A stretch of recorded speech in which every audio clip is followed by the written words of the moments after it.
Good morning, everyone. It's Stephen Whiteside here from theuptrend.com with your morning market outlook for Monday, March 16th, 2026.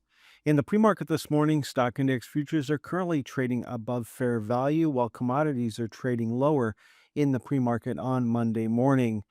Now, we do have some major economic numbers coming out in the pre-market, including retail sales at 8:30 and then industrial production at 9:15. So those two numbers could certainly help change the direction of the market. Let's start off looking at the world of commodities. And crude oil was up on Friday. It's down in the pre-market this morning, not expecting a change in trend. Gasoline made a new high for this move on Friday, outpacing crude oil. And then natural gas was down slightly on Friday, still on a buy signal. Now we're seeing selling in the metals. We've got copper trading lower on Friday on a sell signal. We've got the GLD down on Friday, back on a sell signal.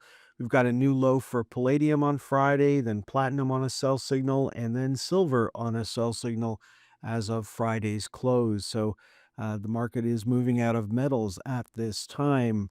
Looking at the VIX of the Fear Index, we were down slightly on the S&P. We were up slightly for the Nasdaq and for the Russell 2000. Again, no major moves there. Of course, we'll be looking for a sell signal, but I'm sure the market will be looking for a breakdown below the $20 level and the moving averages before people get overly excited. So what could happen? Well, we could certainly get a short covering rally here that could take the VIX down, but if it doesn't start getting down below 20, that short covering rally is not going to last very long. Now, while I don't trade any stocks in the financial sector, we do need this sector to turn around if we want the whole market to move up and not just, say, a selective group of stocks like the tech sector or the energy sector. And so we're watching the financials closely here to see if they're going to put in a bottom and start to turn around. So the financials ETF held Thursday's low. We got a little more lift in U.S. banks and regional banks on Friday. Did not take out Thursday's low. We haven't, the broker dealers are holding Thursday's low, and the insurance companies are holding Thursday's low. That's not a lot of evidence, but it is a positive sign for the U.S. financial sector. Now, Canadian financials did hold Monday's low on Friday, so we had an outside day. And unfortunately, Canadian bank stocks closed slightly below Monday's low. So, no evidence in a turnaround for the Canadian financial sector right now, which has not been hit as hard as the U.S. financial sector. Now, last week we were looking at airline stocks, and I could have picked any real sector of the economy that has been hit hard by rising crude oil prices, but I just picked airlines as our example. And there's the Dow Transports making a new low on Friday before bouncing back and closing ever so slightly higher on the day. Airline stocks did not close up on Friday. They continued to move lower. There's American Airlines making a new low for this move, and there's Air Canada down over 3% on Friday. So we're not seeing any significant turnaround in the transportation sector so far. Let's finish off today's presentation taking a look at the Magnificent 10. And we have a lot of new sell signals here, but given what we're seeing in the pre-market this morning, I would probably want to wave those off for the time being and look for the next close below the lower channel line before taking action.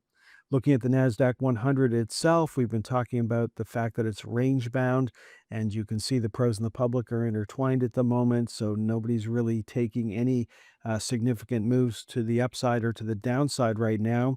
We've been talking about the NASDAQ 100 being in a range, and we're looking at the bottom of the range at 593.75. We closed at 593.72 on Friday. So we have not taken out the recent low just yet. So we're still hanging on to that price target. You can see above that is 601.56. So the first sign something could be happening is if we close above that level. You can see the range that we're in that started in early February. And then last week we were talking about a smaller range that we wound ourselves into last week. And so we're looking for a breakout of those ranges to tell us which way the market wants to go next. Then, of course, in this presentation, we'll be looking at the US and Canadian listings of these stocks and ETFs. So there's the NASDAQ 100 traded in Toronto. There's the Magnificent 7 ETF making a new closing low for this move on Friday. We're trading below the flypaper channel. We have been for a few weeks now, and we'll be looking to see if we can get back up into the flypaper channel. So last week's high, we'll be looking to see if we can close above that. That'll be the first sign that something new is going on. Looking at Apple, Apple made a new low for this move on Friday and landed right on the 250 level.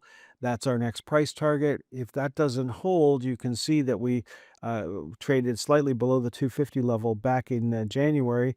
Then if that breaks, 234.38 would be our next target to the downside. So Apple's on a sell signal on both sides of the border.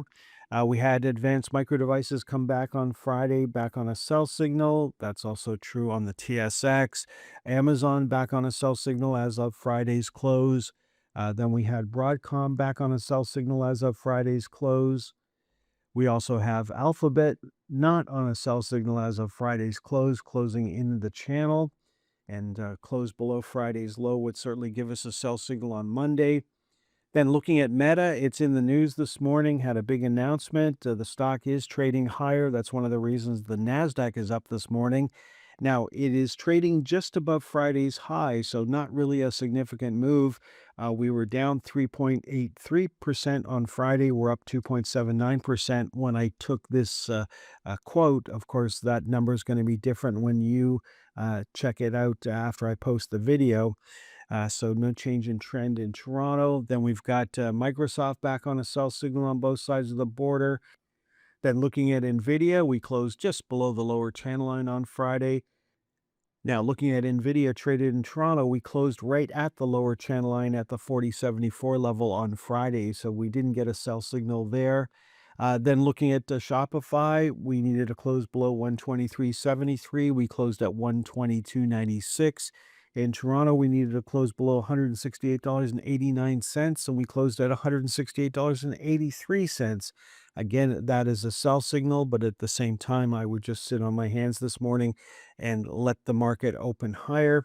There's Tesla still on a sell signal, no change there, no change in Toronto.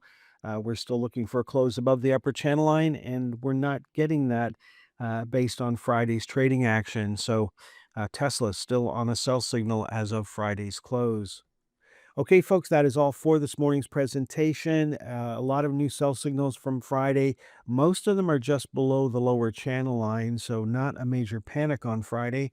And given what we're seeing in the pre-market this morning, personally, I would wave those sell signals off, sit on my hands, and wait for the next close below the lower channel line before taking action at this time. Enjoy the rest of your day. Next time you'll hear my voice is on Tuesday morning. Thanks for tuning in until the very end of today's stock market timing educational video. If you found the content valuable, don't forget to express your support by hitting the like button, leave a comment, sharing with your friends, and subscribing to our channel for more insightful updates. Remember, in the world of stocks, timing is crucial, and following the trend can be your greatest ally. If you would like more information on how we can help you better time the stock market, please visit theuptrend.com.